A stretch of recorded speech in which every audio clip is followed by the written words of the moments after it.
नमस्कार, स्वागत है आप सभी का। गोवा मुंबई के इस ट्रिप के अंतिम दिन हम पहुंचे हैं मुंबई। कल रात 8 बजे पहुंचे थे और सुबह 8 बजे हमारा यहाँ से चेकआउट है। सुबह 5 बजे उठ के चल दिए समुंदर की तरफ। जी हाँ, 50 मीटर ही दूर ही हमारा जुहू बीच पे होटल था और समुंदर किस तरह से चित्रकारी करता है ये सामने देखिए आप। वापसी जाती हुई लहरें एक पैटर्न रेत पर बना के गई हैं। तो 5 बजे उठ के हमें लगा कि अब दोबारा सोना बेकार है, तो चल दिए बीच पे और एक लंबी 8 किलोमीटर की वॉक या 4 किलोमीटर जाना और 4 किलोमीटर आना जुहू बीच से ऑलमोस्ट सांता क्रूज एयरपोर्ट तक गए पैदल पैदल जुहू बीच पे नंगे पैर चलते हुए। और उसके बाद वहाँ से रिटर्न। सुबह का वक्त था, हमें लगा जुहू बीच खाली होगा, लेकिन ऐसा नहीं था। मुंबई वासी अपनी हेल्थ को लेकर बहुत ही कॉन्शियस हैं और सुबह के समय बीच जो है फुल ऑफ क्राउड, लेकिन योगा, एरोबेटिक और इस तरह की एक्सरसाइज करने वाली क्राउड से भरा हुआ बीच पूरा। तो हमें लगा चलिए ऐसे मौके कम ही मिलते हैं, एक लंबी वॉक की जाए, देखते हैं कहाँ तक जा सकते हैं। तो जुहू प्लाजा होटल से और 50 मीटर की एक वॉक लेके हम बीच के पे गए, लेकिन वापसी बीच से नहीं आए। वापसी के लिए हमने मेन रोड पकड़ा ताकि कुछ मेन रोड पर गतिविधियां देख सकें। और गतिविधि देखने के नाम पर हमें मिला ये जी, उसके नाक पे आपने कुत्ते बिल्ली की लड़ाई तो सुनी होगी, लेकिन ये एक्चुअली में कुत्ते बिल्ली फ्रेंड है। लेकिन मॉर्निंग मस्ती छाई हुई है दोनों को और दोनों उछल कूद काफ़ी देर तक उधम मचाते रहे एक दूसरे के साथ। ऐसा नहीं है कि कुत्ता बिल्ली पर अटैक कर रहा है, बल्कि वो उसे अपने साथ खेलने के लिए प्रेरित कर रहा है, लेकिन बिल्ली का मूड खेलने का बिल्कुल नहीं है। सुबह सवेरे 5 मिनट तक हम इसी नज़ारे का आनंद लेते रहे। देख सकते हैं आप, आपको लगेगा कि ये लड़ रहे हैं, लेकिन ये सोसाइटी के ही अंकल ने हमें बताया कि ये दोनों फ्रेंड हैं। बस थोड़ा डॉग को सुबह सुबह मस्ती सूझ रही है, तो वो बिल्ली को प्रेरित कर रहा है कि तो मेरे साथ खेले, और बिल्ली का ऐसा कोई मूड नहीं। इसके बाद वापस बैक टू होटल, मॉर्निंग का ब्रेकफास्ट और ब्रेकफास्ट के बाद फाइनल चेकआउट फ्रॉम मुंबई। सारा सामान हमारा बसों में हमारे साथ ही चलेगा और आज पूरा डे ट्रिप जो है हमारा बीतने वाला है गेटवे ऑफ इंडिया, एलिफेंटा। तो चल पड़े हैं अपने होटल जुहू बीच से गेटवे ऑफ इंडिया की तरफ। हालांकि इस ट्रिप पे इस रूट पे मैं पहले भी यात्रा कर चुका हूँ। एक दिलचस्प चीज़ जो देखने को मिली, पंडित मोहम्मद रफ़ी चौक। अब ये मोहम्मद शायद मराठी में लिखा है, इंग्लिश में आप इसे पढ़ेंगे तो मोहम्मद ही है। तो डेफिनेटली ये वही हमारे लोकप्रिय गायक मोहम्मद रफ़ी के नाम पे चौक बना है। मोहम्मद, बस उनके नाम के आगे जो पंडित लिख दिया उसकी थोड़ी कन्फ्यूज़न है कि आखिर पंडित मोहम्मद रफ़ी चौक का क्या मतलब हुआ। पंडित शायद एक उपाधि है जो एक सम्मान के तौर पर दी जाती है। चलिए आगे बढ़ते हैं। इस वक्त सी फेसिंग को एक्सटेंड किया जा रहा है मुंबई में। जी, इस बार मैंने जो महसूस किया, पिछली बार जब हम गए थे तो बिल्कुल हाजी अली के साथ साथ हमारी रोड चल रही थी, लेकिन इस बार हमने देखा तो जो मरीन ड्राइव होता था या उसको एक्सपेंड किया जा रहा है और आगे समुंदर में उस रोड को बढ़ाया जा रहा है। मालूम नहीं उसमें रोड बढ़ाएंगे या फिर कुछ बिल्डिंग्स या फिर कुछ वॉकिंग ऐसा कुछ बनाएंगे। पिछली बार जब हम गए थे तो हाजी अली से और गेटवे ऑफ इंडिया जो है गिरगांव चौपाटी होते हुए गए थे, लेकिन इस बार वो रूट बंद है और इंटरनल हमारे को मुंबा देवी वाला रूट पकड़ना पड़ा। और उसी रूट पर भारत के उद्योगपति अनिल अंबानी का भी एंटीलिया दिखाई दिया बंगला। हालांकि बस में से पॉसिबल नहीं रहा उसको लेना, पर ये एक कमर्शियलाइजेशन का एक नया तरीका देखिए। बिल्कुल समुंदर के बीचों बीच एक 10 बाई 20 की LED वॉल लगाई गई है, जिसमें कि ग्राफिक्स चलते रहते हैं। बहुत ही शानदार इनिशिएटिव। जहाँ तक 10 बाई 20 की LED वॉल की बात करें तो ये लाखों का प्रोजेक्ट है। और ये आप कंस्ट्रक्शन देख सकते हैं। जैसा कि मैंने बताया कि एक्सपेंड किया जा रहा है सी फेसिंग को, यानी कि रोड को और समुद्र के अंदर तक ले जाया जा रहा है। और इस मशहूर वॉक पर हम गुजरेंगे मुंबई वर्ली सी लिंक से भी। दूसरी और तीसरी बार मेरा इस पर चलने का अनुभव। जहाँ तक मेरी जानकारी है बाइक तक इस पर अलाउड नहीं है और मैंने देखी भी नहीं चलती है। अबव 4 व्हीलर के लिए ये है। और काफ़ी लंबा स्पैन ये मुंबई वर्ली सी लिंक का, जिसमें से अभी हम गुजरते हुए। इंजीनियरिंग का एक शानदार नमूना। और जिस हिसाब से मुंबई में कंस्ट्रक्शन लग रहा था, लगा आने वाले सालों में, उसे देखकर लगा कि वाकई में डेफिनेटली ये और भी ज़्यादा बढ़ने वाला है। क्योंकि नॉर्मल तौर पर हमारा जुहू से लेके और गेटवे ऑफ इंडिया का 1 से 1 घंटा 10 मिनट का रन था, लेकिन चूँकि मुंबई मशहूर है अपने ट्रैफिक के लिए, तो हमारे को इस रूट पर जाने के लिए 1.5 से 2 घंटे लग गए। और ये हाल तब है जब हम एक super fast highway Mumbai Worli sea link पर चल रहे हैं। यानी कि आप स्थितियों की कल्पना कर सकते हैं उस वक्त जब ये सी लिंक नहीं हुआ करता था तो तब क्या हालात रहे होंगे इस ट्रैफिक के, जो कि फ़िलहाल घटकर 1 घंटा हो चुका है। और एक दिलचस्प चीज़ देखने को जो मिली वो ये थी कि दिल्ली में इस वक्त अक्टूबर, नवंबर, दिसंबर के टाइम में कहते हैं पराली जलाने से धुआं आ गया, जिस वजह से मौसम इस हेज टाइप का हो जाता है। वातावरण में एक धुंध सी मौजूद रहती है। हालांकि मुंबई में ऐसा क्यों है ये मेरी समझ से बाहर था। मालूम नहीं मुंबई भी पराली जलाने की समस्या से जूझ रही है या ये किस तरह की धुंध कहें, हेज कहें, एक जिससे कि विजिबिलिटी ब्लॉक हो जाती है, वातावरण में थी। हालांकि यही अगर बरसात हो जाए तो बिल्कुल विजिबिलिटी, लॉन्ग विजिबिलिटी हो जाती है, आप देख ही सकते हैं इसमें। दिल्ली वालों पे तो खैर इल्ज़ाम ये आता है कि हरियाणा वाले या पंजाब वालों ने पराली जला दी, इस वजह से ये धुआं आता है। लेकिन मुंबई में धुआं क्यों आ रहा है, कोई अगर मुझे इसके बारे में बता सके तो डेफिनेटली मैं जानना चाहूँगा। क्योंकि मुंबई में इस वक्त मैंने फायरवर्क्स के बड़े बड़े शोरूम देखे जी, अच्छी दुकानें। कल हम इमेजिका थीम पार्क में थे तो उस लोनावला वाले एरिया में मुझे कई ऐसी दुकानें दिखी जो डेडिकेट थी सिर्फ फायरवर्क्स को, यानी दिवाली के टाइम के लिए पटाखों को। एक बात समझ में आती है कि दिवाली के टाइम तो आप पटाखे बेच रहे हैं, लेकिन वो बाकी के साल में वो क्या करते होंगे, जो कि प्रॉपर फायरवर्क्स की दुकानें थी। और अगर उसके उलट तुलना करें दिल्ली में तो इस वक्त फायरवर्क बिल्कुल जो है बैन हो चुके हैं। मतलब दिवाली का टाइम आता है और सरकार ऐलान कर देती है कि भैया पटाखे नहीं जलाने, प्रदूषण होता है। हालांकि पता नहीं मुंबई पे ये नियम लागू है या नहीं है। और हालात मैंने आपको बता दी। हम चूंकि दिल्ली में रहते हैं, मुझे दिल्ली का आइडिया है। सेम यही हेज जो मुंबई में हम देख रहे थे वही दिल्ली में भी दिखाई देती है। और दिल्ली को इसकी एवज में भुगतना पड़ता है बैन, इल्ज़ाम कि भैया हरियाणा वाले या पंजाब वालों ने पराली जला दी। और यदि कोई बता सकता है कि मुंबई में ये हेज किस वजह से है और वहाँ कौन से खेतों में पराली जल रही है जिस वजह से ये वही सेम कंडीशन दिल्ली वाली मुंबई में है, तो बड़ी मेहरबानी होगी। डेफिनेटली मैं भी जानना चाहूँगा इसके पीछे का रीज़न। चल रहे हैं गेटवे ऑफ इंडिया की तरफ। अनयूजुअल ट्रैफिक, जैसे मैंने बोला कि आप एक्सपेक्ट नहीं कर सकते कि जो टाइमिंग गूगल बता रहा है आप उस टाइम पे पहुँचेंगे ही। सिचुएशन ट्रैफिक की सडनली चेंज हो जाती हैं बीच बीच में। तो चल रहे हैं इस वक्त गेटवे ऑफ इंडिया की तरफ।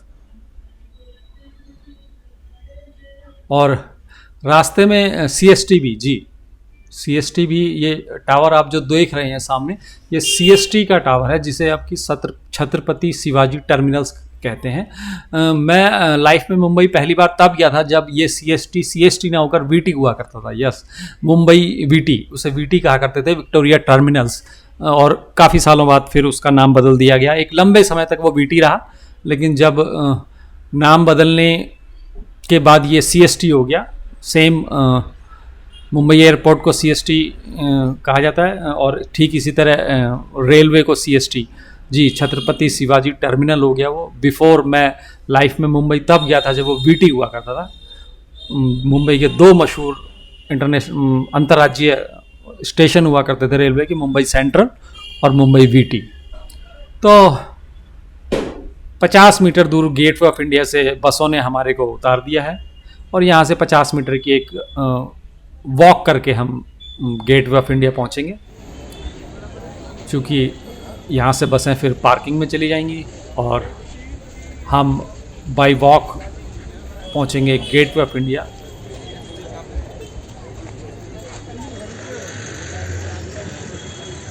What's gateway of India?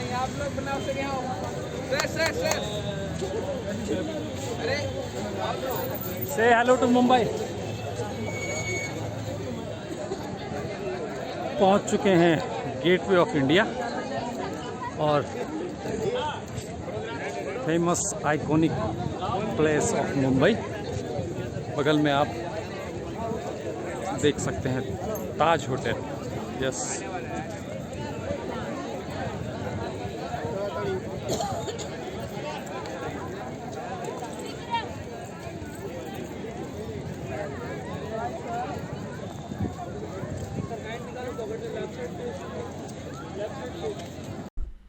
और ये मुंबई का iconic gateway of India, hotel Taj और ताज टावर।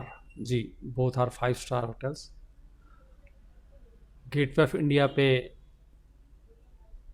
10 से 20 मिनट फ़ोटो सेशंस वगैरह करने के बाद हम चल पड़ेंगे यहाँ से फेरी लेकर एलिफेंटा के लिए, चूँकि टाइम अनएक्सपेक्टेड टाइम से ऊपर हो चुका है।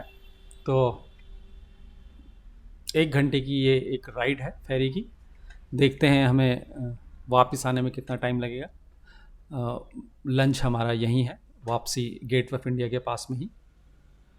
और 260 रुपये इसकी टिकट है, which include on both way, यानी कि जाते समय जाना और आना 260 में। ऐसा नहीं हो सकता आप बोले वन वे टिकट दे दीजिए, इट इज़ नॉट पॉसिबल। आपकी टिकट वापसी की भी जाते समय ही ऐड हो जाती है। ये सामने आप पीछे वॉइस फुल एंजॉय।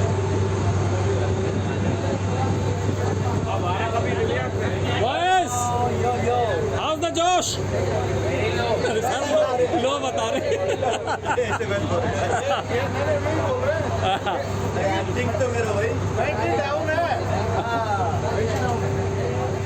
हाँ भाई,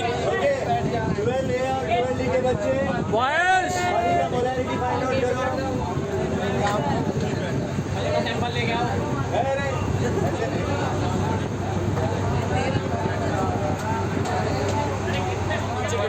ऊपर आ जाऊंगा। मतलब क्या हुआ? चार चार पीछे लाइफ गार्ड है। Let's take that in. और क्या?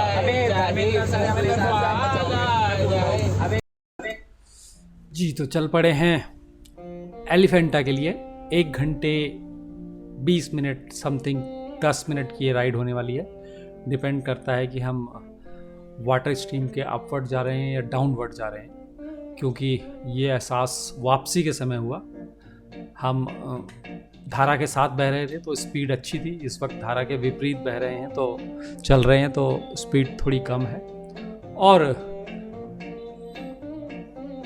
इस 1 घंटे 10 मिनट की राइड में 60 to 65 जो है कैपेसिटी है फेरी की। हालांकि पिछली बार जब मैं आया था तो उस वक्त फेरी में एक ऑप्शन और था कि आप टिकट लीजिए और फेरी में जाने के बाद 10 रुपये एक्स्ट्रा देकर आप ऊपर डेक पर जा सकते थे, बैठ सकते थे। लेकिन इस बार गवर्नमेंट के सख्त नियम की वजह से ऊपर उन्होंने कहा कि अभी अलाउड नहीं है बैठना, तो किसी को नहीं जाने दिया जा रहा था। सिर्फ एक कैप्टन, जी बोट का कैप्टन जो है वो ही ऊपर से ऑपरेट करता है फेरी को, स्टीयरिंग उसी के पास है। और दूसरा जो उसका असिस्टेंट है इंजन रूम को जो ऑपरेट करता है वो बिल्कुल बोट के तल में रहता है, यानी कि एक फेरी के अंदर ही एक डॉक बना होता है नीचे जाने के लिए, जिसमें कि इंजन रूम होता है। तो दोनों वायरलेस से कम्युनिकेट करते हैं आपस में। तो 1 घंटे की इस फेरी में एंजॉय करते हुए हम पहुँचे एलिफेंटा। चूँकि हम 119 का ग्रुप था जो 2 बोट में आया, तो दोनों ही बोटें हमारी एक तरह से चार्टर्ड बोटें हुई और पहुंच गए एलिफेंटा। हमारी बोट पहले पहुंची और सामने जो आप देख रहे हैं वो सेकंड बोट है, जिसमें कि हमारा दूसरा ग्रुप आ रहा है। और यहाँ से 1 किलोमीटर का वॉक है जो केव्स हैं एलिफेंटा की, उन पे जाने के लिए। हालांकि लास्ट टाइम जैसा कि मैंने बताया, पिछली बार आए थे तो ऐसा कोई टिकट का प्रावधान नहीं था, लेकिन इस बार टिकट भी लगा दी गई है। और अगेन ये आर्कोलॉजिकल सर्वे ऑफ इंडिया के अंडर्स में केव्स आती हैं। सामने हमारे लक्ष्मी शाह वेव करते हुए, और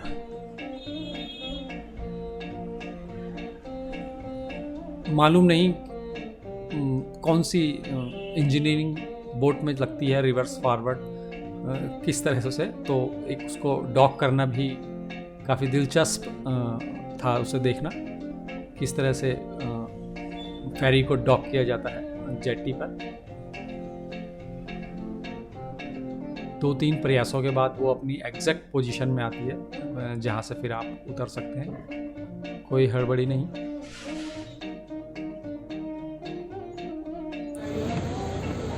और ये अपने सेकंड ग्रुप के बच्चे अब हेलो मिस्टर नारायण राणे, आते हैं। Welcome to guys.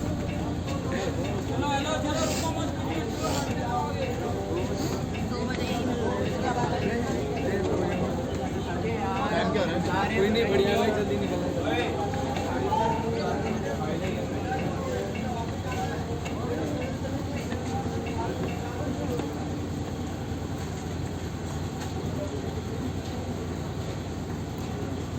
Vishnu sir, Narendra sir हैं इसमें?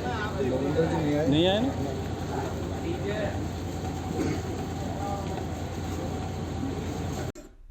और बोट से उतरकर केव तक जाने के आपके पास 2 ऑप्शन है।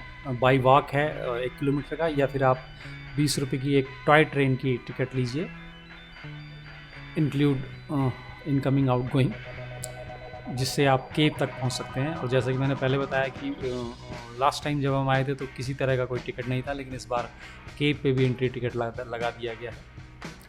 और साल दर साल दुकानों की और अगल बगल स्टोर की संख्या में बढ़ोतरी होती है।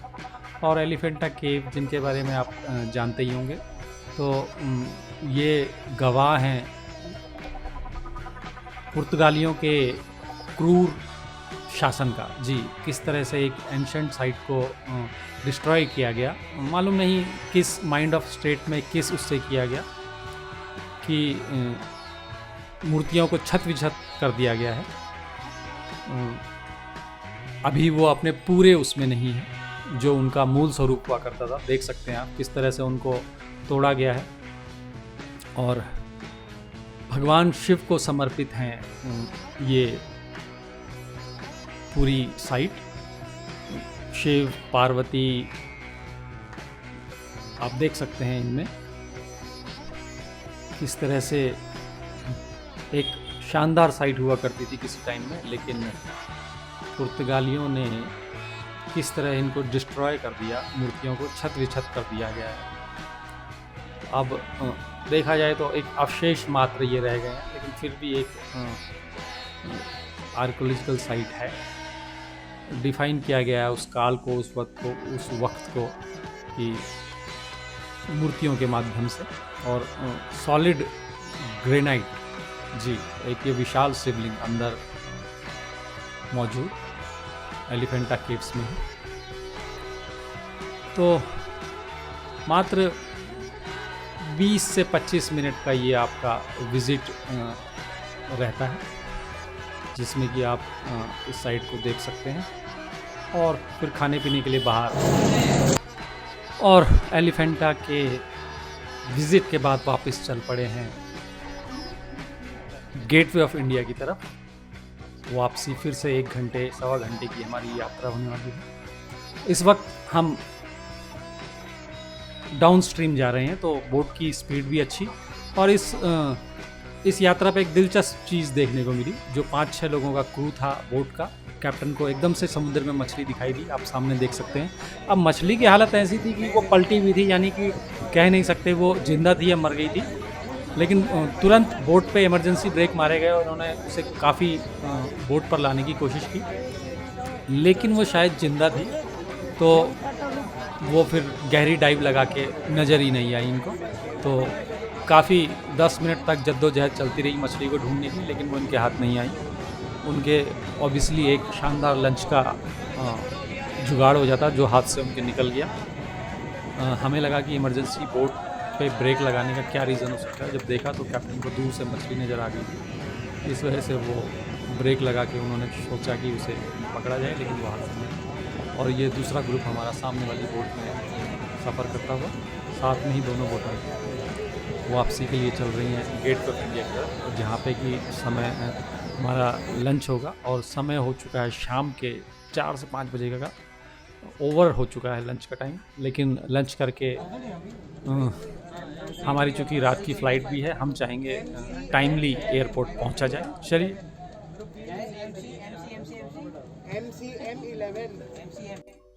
जी, तो पहुँच गए हैं मुंबई एयरपोर्ट अपने 3 बसों के ग्रुप के साथ में, और यहाँ से हमारी दिल्ली की फ़्लाइट है जो कि 2 ग्रुप में डिवाइड हैं, ग्रुप ए और ग्रुप बी।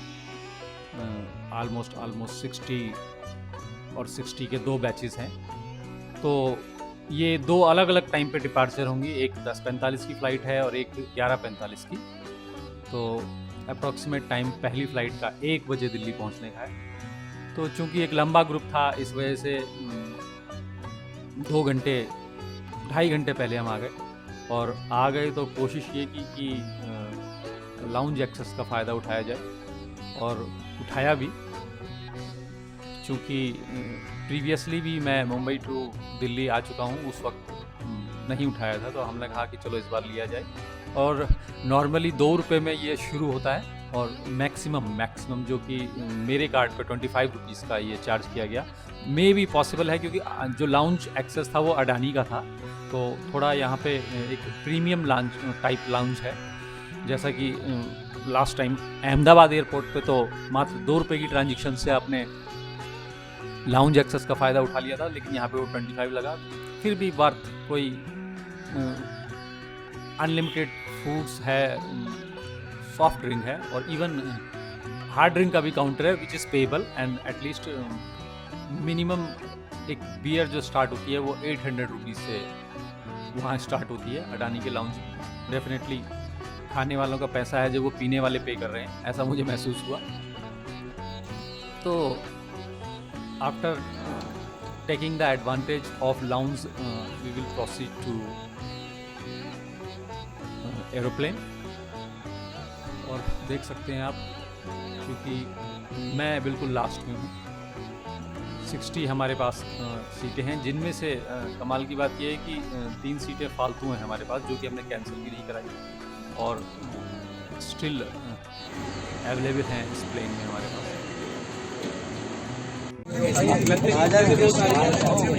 सर यार आप इधर वीडियो का चक्कर नहीं है। हाँ भाई शीशा मत खोलना है। बिठा दिया तुम्हारे सबूत के लिए बिठा रहे। तुम्हारे साथ वो रजनीगंधा वाला था कि शीशा खोल दे।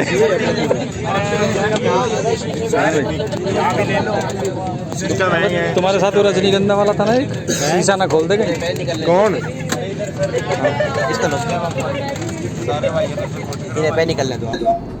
तो अपने निर्धारित समय पर हम मुंबई से डिपार्ट हो चुके हैं दिल्ली के लिए, और तकरीबन 1 घंटा 50 मिनट समथिंग अबाउट 2 घंटे की इस फ्लाइट में हम मुंबई से दिल्ली पहुंचेंगे। और रूट आप देख सकते हैं, बिल्कुल स्ट्रेट अवे लाइन में आपको शो हो रहा है। मुंबई कोटा बूंदी के ऊपर से उठते हुए जयपुर, एंड जयपुर से दिल्ली। 1 घंटा 50 मिनट की ये अप्रॉक्सीमेट फ़्लाइट थी, और चूंकि मुंबई दिल्ली उतरकर हमारे को अपने दूसरे ग्रुप का भी इंतजार करना है, तो 1 घंटा हमारे पास वहाँ 1 घंटा वहाँ हमारे पास वेटिंग पीरियड है, और ठीक इसी तरह यहाँ ग्रुप बी के पास में 1 घंटा उनके पास वेटिंग है, क्योंकि हमारी फ़्लाइट पहले थी, उनकी फ़्लाइट 11:45 की थी, तो वो 1 घंटा यहाँ वेट करेंगे और हम 1 घंटा उनका दिल्ली में वेट करेंगे। जब दोनों ग्रुप एक साथ हो जाएंगे तो फिर से अगेन 3 बसों से हम डिपार्ट करेंगे दिल्ली एयरपोर्ट से, और अपने स्कूल पिलानी के लिए। आप देख सकते हैं अब पहुंच चुके हैं हम दिल्ली एयरपोर्ट, और यहाँ से जैसा कि बताया कि अभी हमें रात के 1 बज रहे हैं, और अभी दूसरी जो हमारी फ़्लाइट है ग्रुप बी की, वो 2 बजे यहाँ पे लैंड करेगी दिल्ली, और उसके बाद यहाँ से हम बैक टू पिलानी। तो मुंबई पिलानी ग्रुप की इस सीरीज़ का ये अंतिम एपिसोड था। सीरीज़ कैसी लगी अपने कमेंट सेक्शन में ज़रूर बताएं। देखने के लिए धन्यवाद। मिलते हैं आपसे फिर से एक नई किसी सीरीज़ पर। बने रहिए ट्रैवल विद कैलाश के साथ में।